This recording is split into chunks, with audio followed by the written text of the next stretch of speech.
ಬಿಡೇನು. ಆ ಮಾತು ಹೇಳಿದನಲ್ಲ, ತಾ ಹೇಳಿದನಲ್ಲವೇ.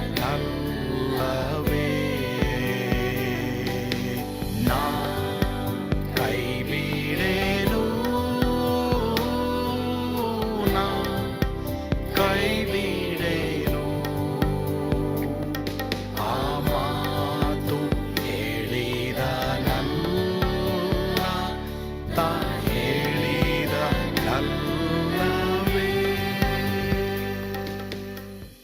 ಯೇಸು ಕೈ ಬಿಡನು ದೈನಂದಿನ ಸತ್ಯವೇದ ಅಧ್ಯಯನಕ್ಕೆ ನಿಮ್ಮೆಲ್ಲರನ್ನು ಆಹ್ವಾನಿಸುತ್ತೇನೆ. ಇಂದು ನಾವು ಆದಿಕಾಂಡ 13ನೇ ಅಧ್ಯಾಯ 14ರಿಂದ 18ನೇ ವಚನವನ್ನ ಧ್ಯಾನ ಮಾಡೋಣ. ಇವರು ಬಿಟ್ಟು ಬೇರೆ ಆದ ನಂತರ ಇದ್ರ ಕುರಿತು ನಾನು ಮಾತಾಡ್ತೀನಿ. ಈಗ ಓದಿಕೊಳ್ಳನ್ವಾ. ಲೋಟನು ಅಬ್ರಹಾಮನನ್ನ ಬಿಟ್ಟು ಬೇರೆ ಆದ ನಂತರ ಯೆಹೋವನು ಅಬ್ರಹಾಮನಿಗೆ, ನೀನಿರುವ ಸ್ಥಳದಿಂದ ದಕ್ಷಿಣ, ಉತ್ತರ, ಪೂರ್ವ, ಪಶ್ಚಿಮಗಳಿಗೆ ಕಣ್ಣೆತ್ತಿ ನೋಡು. ನೀನು ನೋಡುವ ಈ ದೇಶವನ್ನೆಲ್ಲ ನಿನಗೂ ನಿನ್ನ ಸಂತತಿಗೂ ಶಾಶ್ವತವಾಗಿ ಕೊಡುವೆನು. ನಿನ್ನ ಸಂತಾನದವರನ್ನ ಭೂಮಿಯ ಧೂಳಿನಷ್ಟು ಅಸಂಖ್ಯವಾಗಿ ಮಾಡುವೆನು. ಭೂಮಿಯಲ್ಲಿರುವ ಧೂಳನ್ನು ಲೆಕ್ಕ ಮಾಡುವುದಾದರೆ ನಿನ್ನ ಸಂತಾನವನ್ನು ಲೆಕ್ಕಿಸಲಿಕ್ಕೆ ಆಗದು. ನೀನೆದ್ದು ಈ ದೇಶದ ಎಲ್ಲಾ ಕಡೆಗಳಲ್ಲಿಯೂ ತಿರುಗಾಡು, ಇದನ್ನು ನಿನಗೆ ಕೊಡುವೆನು ಎಂದು ಹೇಳಿದನು. ತರುವಾಯ ಅಬ್ರಾಮನು ಅಲ್ಲಿಂದ ಹೊರಟು ಅಲ್ಲಲ್ಲಿ ಗುಡಾರ ಹಾಕಿಸಿಕೊಳ್ಳುತ್ತಾ ಎಬ್ರೋಲಿನಲ್ಲಿರುವ ಮಮ್ರೆ ತೋಮಿಗೆ ಬಂದು ಅಲ್ಲೇ ವಾಸ ಮಾಡಿಕೊಂಡು ಯೆಹೋವನಿಗೆ ಯಜ್ಞವೇದಿಯನ್ನು ಕಟ್ಟಿಸಿದನು. ಅಬ್ರಾಮನಿಗೂ ಲೋಟನಿಗೆ ಇರುವಂತ ವ್ಯತ್ಯಾಸ ನೋಡ್ರಿ. ಲೋಟ ಕಣ್ಣೆತ್ತಿ ನೋಡ್ತಾನೆ, ಅಬ್ರಾಮನು ಕಣ್ಣೆತ್ತಿ ನೋಡ್ತಾನೆ. ಲೋಟ ತೆಗೆದುಕೊಂಡಂತ ತೀರ್ಮಾನವನ್ನ, ಅಬ್ರಾಮನು ತೆಗೆದುಕೊಂಡಂತ ತೀರ್ಮಾನವನ್ನ ನೋಡೋದಕ್ಕೆ ದೇವರು ಬರ್ತಾ ಇದ್ದಾನೆ. ದೇವರಿಗಾಗಿ ನಿನ್ನ ಹಕ್ಕನ್ನು ಬಿಟ್ಟಿದ್ದೀಯೋ ಭಯಪಡಬೇಡ, ನೀನ್ ನಿಂತಲ್ಲೇ ಎಲ್ಲಾ ಕಡೆಗೆ ನೋಡು, ನಾನು ಈ ಸ್ಥಳವನ್ನು ನಿನಗೆ ಕೊಡುತ್ತೇನೆ. ಲೋಟನ ಸಂತತಿ ದೇವರು ಕೊಡಲ್ಲ ಅಂತ ದೇವ್ರು ಹೇಳ್ತಾನೆ. ಈಗ ಅಲ್ಲಿ 2 ಪಾಠ. ನೀನ್ ನನ್ನ ಜೀವನದಲ್ಲಿ ಏನ್ ತೀರ್ಮಾನ ತಗೊಳ್ತೀವೋ ಅದನ್ನ ನೋಡಕ್ಕೆ ದೇವರು ಬರ್ತಾರೆ ಈ ಲೋಕದಲ್ಲಿ. ಇವತ್ತು ಯೇಸುಸ್ವಾಮಿ ನಂಬೋದಕ್ಕೆ ತೀರ್ಮಾನ ತೆಗೆದುಕೋ.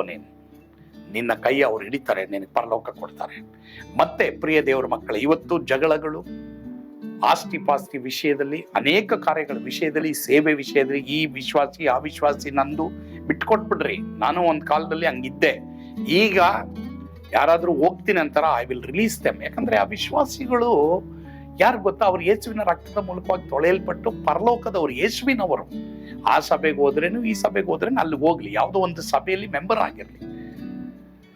ಅದರರ್ಥ ಆ ಸಭೆಗೆ ಮೆಂಬರ್ ಆಗಿ ಈ ಸಭೆಗೆ ಬನ್ನಿ ಅಂತ ನಾನು ಹೇಳಲ್ಲ. Be a member of that church, that's all. ಹೋಗೋವ್ರನ್ನ ಸಂತೋಷವಾಗಿ ಕಳಿಸ್ಕೊಡ್ರಿ, ಜಗಳ ಆಗ್ಬೇಡ್ರಿ. ಮತ್ತೆ ನೀನ್ ತೆಗೆದುಕೊಳ್ಳುವಂತ ತೀರ್ಮಾನ ನೋಡಕ್ ದೇವ್ರು ಬರ್ತಾರೆ. ದೇವರಿಗಾಗಿ ಕೆಲವು ಸಲ ನಿನ್ನ ಹಕ್ಕನ್ನು ಬಿಟ್ಟಿರ್ತೀಯ. ನೀನು ದೇವರು ನಿನಗ್ ಕೊಡ್ತೀನಿ ಅನ್ನೋದು, ಲೋಟನ್ಗೆ ಕೊಡ್ತೀನಿ ಅಂತ ಹೇಳಲ್ಲ. ಹಕ್ಕನ್ನ ಕಿತ್ಕೊಳ್ಳೋವರಿಗೆ ದೇವ್ರು ಇನ್ನು ಕೊಡಲ್ಲ, ಹಕ್ಕನ್ನ ಬಿಟ್ಕೊಡೋವರಿಗೆ ದೇವ್ರು ಇನ್ನು ಕೊಡ್ತಾನೆ. ಮೊದಲು ತಂದೆ ಬೇರೆ ಆದ್ರು ಸಾವಿನಿಂದ, ಈಗ ಲೋಟನ್ ಸಹ ಬೇರೆ ಆಗ್ತಾನೆ ಜಗಳದಿಂದ. ಅಬ್ರಾಮನು ಒಂಟಿಯಾದ ಮೇಲೆ ದೇವರು ಅವನೊಂದಿಗೆ ಮಾತನಾಡ್ತಾನೆ. ಪ್ರಿಯ ದೇವರ ಮಕ್ಕಳೇ, ನಮ್ಮ ಜೀವಮಾನದಲ್ಲೂ ಅಷ್ಟೇ, ಜಗಳ ಎಲ್ಲಿರುತ್ತೋ ಅಲ್ಲಿ ದೇವರು ಮಾತಾಡಲ್ಲ. ದೇವರು ಹೇಳದಂತ ವ್ಯಕ್ತಿಗಳು ನಮ್ಮೊಂದಿಗೆ ಇದ್ರೆ ನಮ್ಮೊಂದಿಗೆ ದೇವರು ಮಾತಾಡಲ್ಲ. ದೇವರು ಇವತ್ತು ನಿನ್ನೊಂದಿಗೆ ಮಾತಾಡ್ಬೇಕಾ ಅಂತ ಕಾರ್ಯಗಳನ್ನೆಲ್ಲ ನೀನು ಹೃದಯದಿಂದ ತೆಗೆದಾಕು. ಮತ್ತೆ ನೀನ್ ತೆಗೆದುಕೊಂಡಂತ ತೀರ್ಮಾನ ನನ್ನ ತೀರ್ಮಾನ ಆಗಿರ್ಬೇಕಂತ ದೇವರು ಹೇಳ್ತಾರೆ. ನೋಡಿ, 4,000 ವರ್ಷ ಆದ ಮೇಲೆ ದೇವರು ಅಬ್ರಾಮನಿಗೆ ಕಾನಾನ್ ದೇಶ ಕೊಟ್ರು. ಲೋಟನ ಸಂತತಿಯವರು ಅದನ್ನ ಸ್ವಾಧೀನ ಮಾಡ್ಕೊಳ್ಳಕ್ಕೆ ಆಗಲೇ ಇಲ್ಲ. ಹಾಗಾದ್ರೆ ಇವತ್ತು ಪ್ರಿಯ ದೇವರ ಮಕ್ಕಳೇ, ನೀವು ಯೇಸುಸ್ವಾಮಿ ನಂಬಿದ್ರೆ ಪರಲೋಕವನ್ನು ಸ್ವಾಧೀನ ಮಾಡ್ಕೊಳ್ಬಹುದು. ಒಂದ್ ವೇಳೆ ಪ್ರಿಯ ದೇವರ ಮಕ್ಕಳೇ, ದೇವ್ರು ಈ ಹಕ್ಕನ್ನ ಬಿಟ್ಬಿಡು ಅಂತ ಹೇಳ್ತಾ ಇದ್ದಾರೆ ನಿಂಗೆ, ದೇವ್ರು ನಿನಗೆ ಕೊಡ್ತಾರೆ. ನೀನು ಅದನ್ನ ಹಿಡ್ಕೊಂಡು ಜಗಳ ಮಾಡಿ ನಂದು ಇದು ನನಗೆ ಅಂತ ಹೇಳಿದ್ರೆ ದೇವ್ರು ಕೊಡೋದು ನೀನು ಕೊಡಲ್ಲ. ನೀನೇನು ಬೇಕೋ ಅದನ್ನ ತಗೋ ಅಂತ ದೇವರು ಹೇಳ್ತಾರೆ. ನನಗೆ ಗೊತ್ತಿಲ್ಲ ಯಾರ ಹತ್ರ ದೇವರಿಗೆ ಏನು ವಿಷಯವಾಗಿ ಮಾತಾಡ್ತಾ ಇದ್ದಾರೋ. ಎಷ್ಟೋ ಜನಕ್ಕೆ ಅನೇಕ ಬಿಸ್ನೆಸ್ ಅಲ್ಲಿ ನಷ್ಟ ಆಗಿದೆ, ಕೆಲಸದಲ್ಲಿ ನಷ್ಟ ಆಗಿದೆ. ಕೆಲವು ಸಲ ನೀವು ರೈಟೇ, ಬಟ್ ನೀವು ಬಿಟ್ಕೊಟ್ಟಿದ್ದೀರಾ, ನಿಮ್ಗೆ ಹೆಚ್ಚು ಕಾರ್ಯಗಳನ್ನ ದೇವರು ನಿಮಗೆ ಮಾಡೋರಾಗಿರ್ತಾರೆ.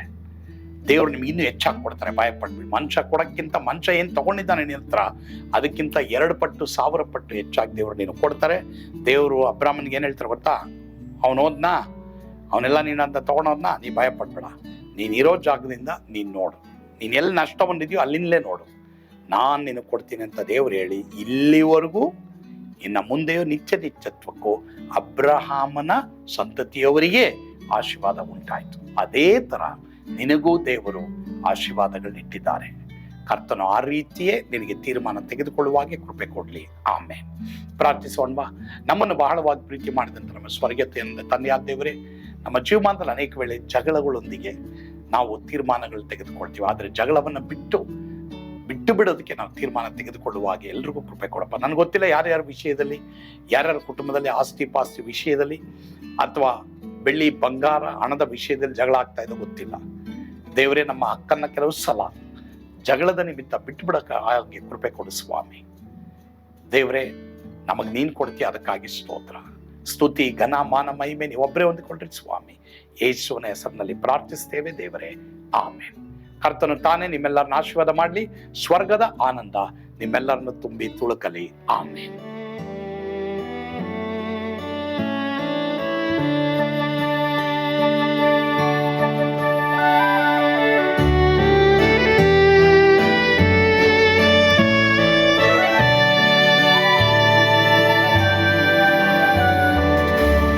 ಎಂಥ ಅದ್ಭುತವಾದ ದಿನ, ನಾನೆಂದಿಗೂ ಮರೆಯೇನು. ಪಾಪಂಧಕಾರದೊಳ್ ಅಲೆದೇನ, ರಕ್ಷಕನ ಕಂಡೇನು. ಕೋಮಲ ಕರುಣೆಯುಳ್ಳ ಯೇಸು ಎನ್ ಕೊರತೆ ನೀಗಿದ. ಕತ್ತಲೆ ಹೋಯಿತು, ಜ್ಯೋತಿಯು ಮೂಡಿತು, ನಾನೀಗ ಧನ್ಯನಾದೆ. ಸ್ವರ್ಗದ ನಂದ ಎನ್ನಾತ್ಮ ತುಂಬಿತು, ಶಿಲುಬೆನಾಗ ಎನ್ ಸ್ವಸ್ಥ ಕೈದನು. ಎನ್ ಪಾಪ ತೋಳೆದ, ಈರುಳ ದಿನಕ್ಕೆ ತಿರುಗಿದ. ಸ್ವರ್ಗದ ನಂದ ಎನ್ನಾತ್ಮ ತುಂಬಿತು.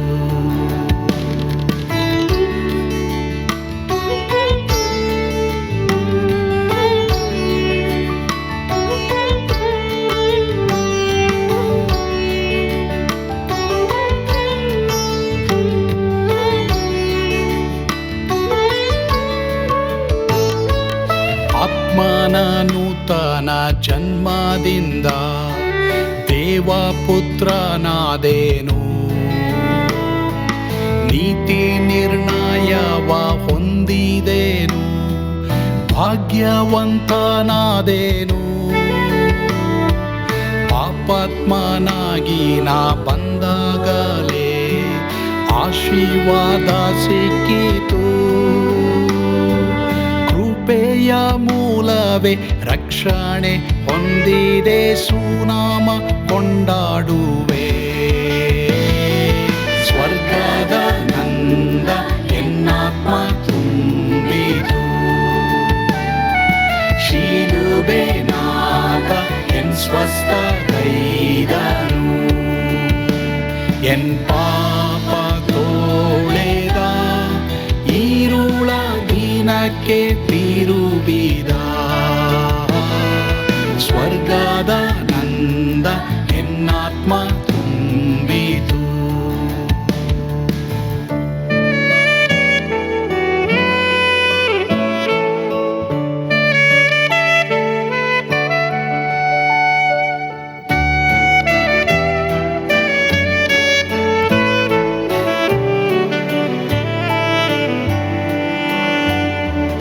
ಅನಂತ ನಿರೀಕ್ಷೆ ಏನಾಗಿದೆ, ಕಾಲವು ತೀರಲಾಗಿ.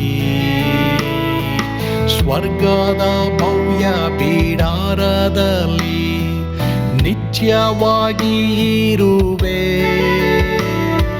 ಶಿಲುಬೆ ನನಗೆ ಆಶ್ರಯವೇ, ನಂಬಿಕೆಗಾಧಾರವೇ. ನಿತ್ಯ ಐಶ್ವರ್ಯವ ದಿವ್ಯಾಶೀರ್ವಾದವ ಕರ್ತ ಇವನೇ ನಗೆ. ಸ್ವರ್ಗದ ನಂದ ಎನ್ನಾತ್ಮ ತುಂಬಿತು. ಶಿಲುಬೆನಾಗ ಎನ್ ಸ್ವಸ್ಥ ಕೈದನು, ಎನ್ ಪಾಪ ತೋಳೆದ ಈರುಳ ದಿನಕ್ಕೆ